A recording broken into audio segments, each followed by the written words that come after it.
ایک دن صحابہ کرام نبی پاک کے پاس بیٹھے ہوئے تھے تو انہوں نے نبی پاک سے پوچھا قیامت کب آئے گی؟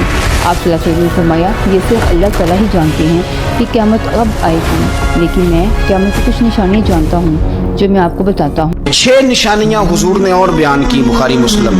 نبی پاک صلی اللہ تعالیٰ علیہ وسلم نے فرمایا جب علم اٹھا لیا جائے گا اور جہالت کی کثرت ہو جائے گی۔ آپ نے جو قیامت کی نشانیاں بتائیں ان کا صحابہ کرام سے کوئی تعلق نہ تھا بلکہ ان کا تعلق ہم سے ہے، وچ مینس یہ سب نشانیاں ہمارے سامنے ہو رہی ہیں، بس سمجھنے اور سوچنے کی ضرورت ہے۔ آپ صلی اللہ علیہ وسلم نے فرمایا جب ایک لونڈی اپنی مالکن کو جنم دے گی، وچ مینس جب بچے اپنے والدین کو غلام سمجھیں گے، مطلب ان کی بہت ڈس رسپیکٹ کریں گے، اور جب غریب ننگے پیر شیپرز چرواہے لمبی لمبی بلڈنگز بنائیں گے اور ایک دوسرے کا مقابلہ کریں گے ان لمبی بلڈنگز بنانے میں۔ آپ نے ننگے پیر غریب چرواہے کا ذکر کیا جنہیں اس زمانے میں عرب کے لوگ بدو کہا کرتے تھے۔ یہ باقی قبیلوں سے بہت دور رہتے تھے، باقی قبیلوں کے ساتھ بالکل نہیں رہتے تھے بلکہ اپنے جانوروں کے ساتھ ہمیشہ ٹریول کرتے رہتے تھے، جنہیں ہم خانہ بدوش نومیڈکس کہتے ہیں۔ یہ بالکل نومیڈکس جیسی زندگی گزارتے تھے۔ یہ بات صحابہ کے لیے بہت عجیب تھی کہ بدو جو سب سے غریب قوم ہے وہ کیسے سب سے زیادہ لمبی اونچی بلڈنگز بنائیں گے؟ اس زمانے میں تو نہیں، لیکن یہ بات اب سچ ہو گئی۔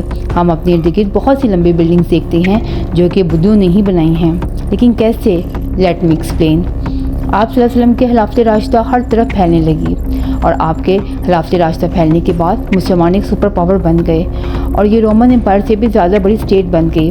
اس کا فائدہ اٹھاتے ہوئے یہ بدو پوری دنیا میں پھیل گئے، لیکن پھر بھی ان کو سب سے بڑی پاپولیشن عرب میں ہی رہی۔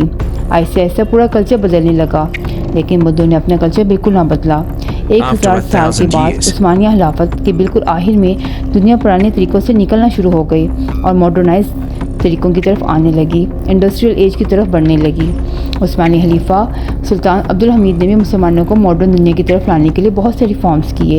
انہوں نے بہت سے پروجیکٹ شروع کیے۔ انہوں نے استنبول سے مدینہ کی طرف ایک ٹرین بھی شروع کی، لیکن ٹرین کے راستے میں ایک سب سے بڑی رکاوٹ تھی اور وہ رکاوٹ یہ بدو ہی تھے۔ بہت سال پہلے 1757 میں انہوں نے 20,000 حاجیوں کو شہید بھی کیا۔ تب عثمانیہ خلافت نے ان کے کلچر کو چینج کرنے لگی، ان کو نومیڈک لائف سے ہٹا کر ایک پرماننٹ ایریا کی طرف سیٹل کرنے لگی۔ یہ بدو عثمانیہ سلطنت کے ریفارم سے بالکل خوش نہ تھے۔ آخر میں سعودی عرب کے پہلے بادشاہ ابن سعود نے بدوؤں کو اکٹھا کیا اور ان آٹومنز کے خلاف ایک فوج بنائی اور برٹش کی مدد لی اور پورے علاقے کو فتح کر لیا، اور جو علاقہ فتح کیا اس کو ہم اب سعودی عربیہ کہتے ہیں۔ کچھ سالوں پہلے یہاں سے تیل ڈسکور ہوا، جن کی بدولت بدو جن کی کوئی اوقات نہ تھی وہ بہت ریچ لوگوں میں شمار ہونے لگے اور وہ ملینئرز اور بلینئرز بن گئے۔ تیل ڈسکور ہونے کے بعد ان کو پتہ چل گیا کہ ایک دن یہ تیل ختم ہو جائے گا اور اس کے ساتھ ان کی ساری لگژری لائف بھی ختم ہو جائے گی۔ تو سب سے پہلے دبئی کے بادشاہ شیخ محمد راشد، جن کا تعلق ایک بدو قبیلے سے ہی تھا، انہوں نے دبئی کو آئل سے نکال کر ٹورزم اور بزنس کی طرف لائے اور کچھ ہی عرصے میں دبئی دنیا کی بیسٹ سٹیز میں سے ایک بن گئی۔ کچھ سال پہلے دنیا کی سب سے بڑی بلڈنگ برج خلیفہ بھی دبئی میں ہی بنائی گئی۔ یہ انسانوں کی بنائی ہوئی سب سے بڑی بلڈنگ بن گئی۔ اس سے پہلے ایجپٹ میں فرعون کے بنائے ہوئے پیرامڈز دنیا میں انسانوں سے سب سے بڑی بلڈنگ مانی جاتی تھی۔ سعودی نے بھی ان کی کاپی کرنا شروع کی اور خانہ کعبہ کے سامنے کلوک ٹاور دنیا کی چوتھی سب سے بڑی بلڈنگ بنا ڈالی، اور سعودیہ نے کچھ ہی سال پہلے سب سے بڑی بلڈنگ بھی بنانے کا اعلان کیا جس کا نام کنگڈم ٹاور، جدہ ٹاور، جو برج خلیفہ سے بھی بڑی ہوگی۔ اس طرح سعودی دبئی سے بھی آگے۔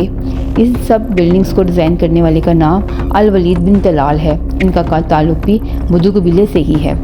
دبئی نے سعودی سے آگے نکلنے کے لیے ایک اور بلڈنگ بنانے کا اعلان کیا جو برج خلیفہ اور جدہ ٹاور سے بھی بلند ہوگی۔ آج کل بہت تیزی کے ساتھ عرب میں ایسی بلند بلڈنگ بنانے کا اعلان ہو رہا ہے۔ ایون یہ عرب ایک دوسرے کو یہ تک نہیں بتا رہے کہ ان کی بلڈنگز کتنی بلند ہوگی، کیونکہ وہ بھی ان کی بلند بلڈنگز نہ بنا لیں۔ لمبی بلڈنگ بنانے کا کمپٹیشن عربوں میں بہت تیزی سے بڑھتا جا رہا ہے۔ کسی نہ کسی طرح ان پروجیکٹ کے پیچھے جن لوگوں کا تعلق ہوتا ہے ان سب کا تعلق بدو قبیلوں سے ہی ہوتا ہے۔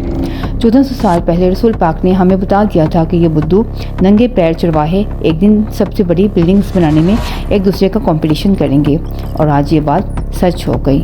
Please subscribe.